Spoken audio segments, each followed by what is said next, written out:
السلام عليكم ورحمة الله وبركاته. بسم الله والحمد لله والصلاة والسلام على رسول الله وعلى آله وأصحابه الفائزين برضا الله أما بعد. ഫിഖ്ഹ് പാഠം 152. ജുമുഅ നിസ്കാരത്തിൻ്റെ ഇമാമ് ആ ജുമുഅക്ക് വേണ്ടി ഖുത്ബ നിർവഹിച്ച ആൾ തന്നെയാകണമെന്നില്ല. അഥവാ ഖുത്ബ നിർവഹിച്ച ആൾ തന്നെ ഇമാമത്ത് നിന്ന് നിസ്കരിച്ചെങ്കിലേ ആ ജുമുഅ സ്വഹീഹാകൂ എന്ന് ഷർത്തില്ല. ഖുത്ബ നിർവഹിച്ച ഖതീബിന് വേണമെങ്കിൽ നിസ്കാരത്തിന് വേണ്ടി മറ്റൊരാളെ ഖലീഫയാക്കാവുന്നതാണ്, പകരമാക്കാവുന്നതാണ്. വയജൂസു ലഹുൽ ഇസ്തിഖ്ലാഫു ഫി അസ്നാഇൽ ഖുത്ബത്തി വ ബൈനൽ ഖുത്ബത്തി വസ്സലാഹ്. അങ്ങനെയാണ് നിഹായയുടെ ഇബാറത്ത്. നിസ്കാരത്തിൻ്റെയും ഖുത്ബയുടെയും ഇടയിൽ, അഥവാ ഖുത്ബ കഴിഞ്ഞ് നിസ്കാരത്തിന് മുമ്പായി ഒരാളെ പകരക്കാരനാക്കുന്നതിന് ഖതീബിന് തെറ്റില്ല. അത് അനുവദനീയമാണ്, അങ്ങനെ ചെയ്യാവുന്നതാണ്. പക്ഷേ അവിടെ ഒരു കാര്യം ശ്രദ്ധിക്കേണ്ടതുണ്ട്. അതെന്താണ്? വലവിസ്തഖലഫഹു ഖബലസ്സലാത്തി ഉസ്തുരിത്ത സമാഉഹു ലഹാ. ആരെയാണോ പകരമാക്കപ്പെടുന്നത് ആ വ്യക്തി ഖുത്ബ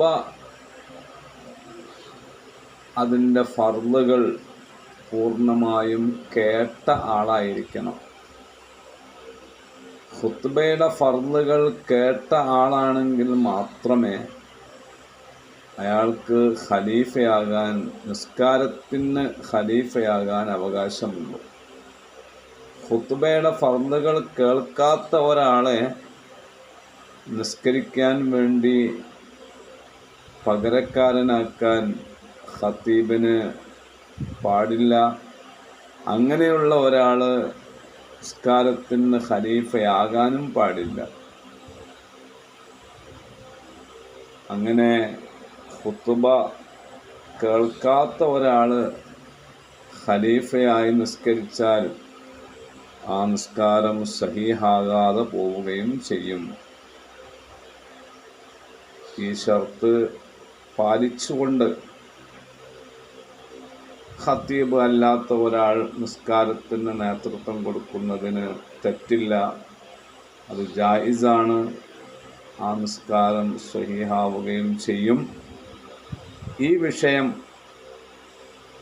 കൃത്യമായി ഇതേക്കുറിച്ച് അവബോധമില്ലാത്തത് കൊണ്ട് ചില പള്ളികളിൽ, എൻ്റെ ഓർമ്മയിൽ തന്നെ,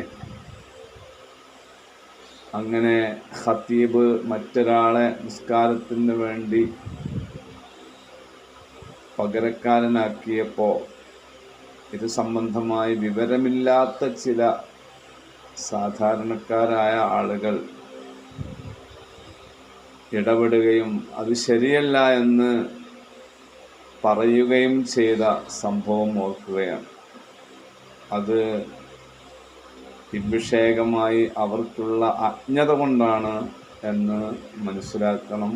ഏതായാലും ഖുത്ബ കേട്ട ഒരാളെ നിസ്കാരത്തിൻ്റെ ഇമാമത്തിന് വേണ്ടി പകരമാക്കുന്നതിന് യാതൊരുവിധ കുഴപ്പവുമില്ല എന്നതാണ് മസ്അല. അല്ലാഹു വിഷയങ്ങൾ കൃത്യമായി മനസ്സിലാക്കാൻ നമുക്ക് തൗഫീഖ് നൽകട്ടെ. ആമീൻ. അസ്സലാമു അലൈക്കും വറഹ്മത്തുള്ളാഹി.